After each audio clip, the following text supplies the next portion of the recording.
धेमाजि जिल्ला खौसेथि बर' सुबुं आफादनि दिनै जि सावरायमेल बे सावरायमेलखौ जोङो जोंनि सानजारि नोगोराव थानाय जोंनि नैबे एसबि बर' गोजौसिन गेजेरारि फरायसालिनि जि लांगोना मोखाङाव थानाय जि न'ब्लां बे न'ब्लाङाव जोङो थांनाय खौसेथि बर' सुबुं आफादनि 12थि जि बोसोरसालिया जथुम्मा बेजों लोगोसे 6थि बोसोरसालिया जथुम्मा दा बेखौ साननैनि हाबाफारि लानानै जि मेहेरगोनाङै खुंफुंनाय जादोंमोन बेवहाय जोंनि धेमाजि जिल्ला खौसेथि बर' सुबुं आफादाबो गोजाम बडिखौ सिफायनानै गोदान जि बडि दानाय हाबाफारि मोनसे दङमोन बेखौ जोङो थांनाय जानुवारि दाननि 29 अक्ट'आव जोङो लादोंमोन। बै दिनखालि जिहेतु माखासे जोंनि दैदेनगिरि बिथांमोना जोंनि बानजाय आफादनि माखासे बिबानाव थानाय हिसाबै बै दिनखालि जोङो जोंनि धेमाजि जिल्ला खौसेथि बर' सुबुं आफादनि जि मावफुं आफाद बे मावफुं आफादखौ आबुङै दाफुंनानै लानो हानाय जायाखैमोन। दिनै जोङो जोंनि जिल्लानि सिङाव थानाय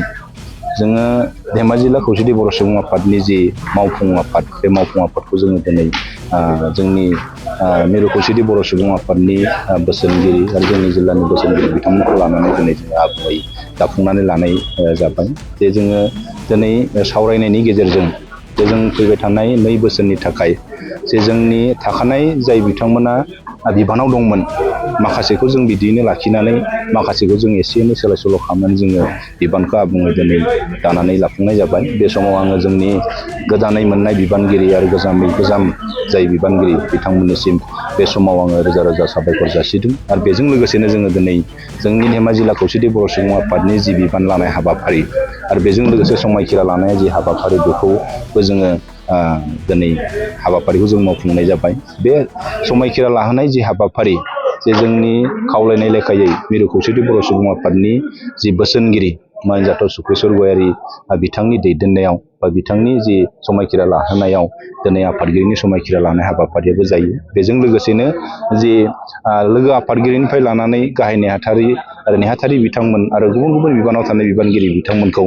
जोंनि बोसोनगिरि बेवहाय 3 बोसोनगिरि बिथांमोना बेवहाय बाहागो लादोंमोन। दा बिथांमोनखौ जोङो फारियै प्रभात बसुमतारी, मलेन्द्र नार्जारी आरो बेजों लोगोसे जोंनि खौसेथि बर' सुबुं आफादनि सोलोंथाइ नेहाथारि जनाराम ब्रह्म मानगोनां बिथाङा बेवहाय बाहागो लादोंमोन। बिथांमोननि बाहागो लानायनि गेजेरजों बिथांमोननि दैदेननायावनो जोंनि दैदेनगिरि बिथांमोनखौ समायखिरा लाहोनाय हाबाफारिया दिनै जाफुंनानै थाङो। आसा खालामदों जोङो फैबाय थानाय समाव जे 2 बोसोरनि थाखाय जे जोंनि जाथिनि हारिनि जि समस्याफोरजों थांनाय थैनायनि खोथाफोर दङ बेखौ लानानै जोङो दिनै नैबे जोंनि न'ब्लाङाव जे जोङो इसोरखौ साखि दोननानै जे जोङो सैथो भाबै जोङो आगान सुरलांनो थाखाय जिहेतु जोङो बेसेबांबा गिदिर मोनसे जाथिनि हारिनि खामानि मावनो होननानै जोङो समायखिरा लाबाय। आसा खालामदों जोंनि दैदेनगिरि बिथांमोना साफ्रोमबो दैदेनगिरि बिथांमोना दिनै फावसायनानै थानाय नङा।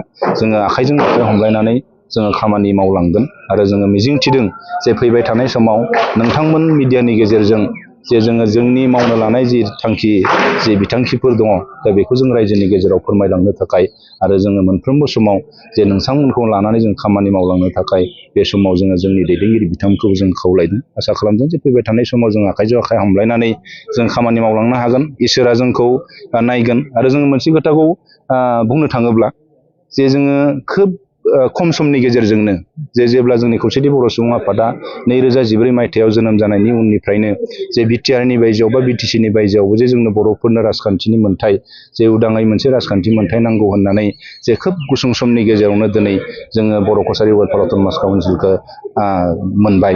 दा मोनदोंब्लाबो दिनै आबुं महर जायाखै। हयथ' बेबो आबुं महर जानो थांनायनि लामायाव दङ, बेबो जागोन। दा बेनि थाखाय जोंनि खौसेथि बर' सुबुं आफादा मैखोमै खामानि मावबाय थादों आरो जोंबो जोंनि जिल्लानि दैदेनगिरिफोरखौ लानानै गासैबो हाबाफारिफ्राव जे जोंनि ओनसोलावबो मोजां मोजां गथ' गथायफोर ओंखारबाय, सोलोंथायानो जा माखासे इभेन्ट्सफोरानो जा, दा बेफोरनि सायावबो जोङो सावरायलायनायनि गेजेरजों जे जोंनिफ्रायबो गोबां मोजां मोजां गथ'फोर जों दिहुनलांनो हायो नामा, लाबोनो हायो नामा, बेनि सायावबो जोङो सरसा खालामबाय थादों। आसा खालामदों फैबाय थानाय समाव जोङो बयबो खौसेयै खामानि मावलांनो हागोन आरो जोंनि साननायफोरा जे जाफुंगोन आंहा इसोरनि खाथियाव फोथायनाय दङ।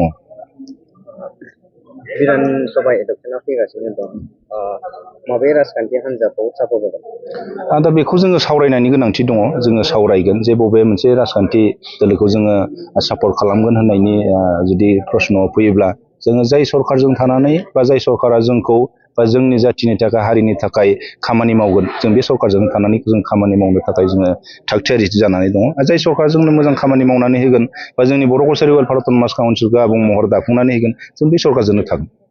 Thank you.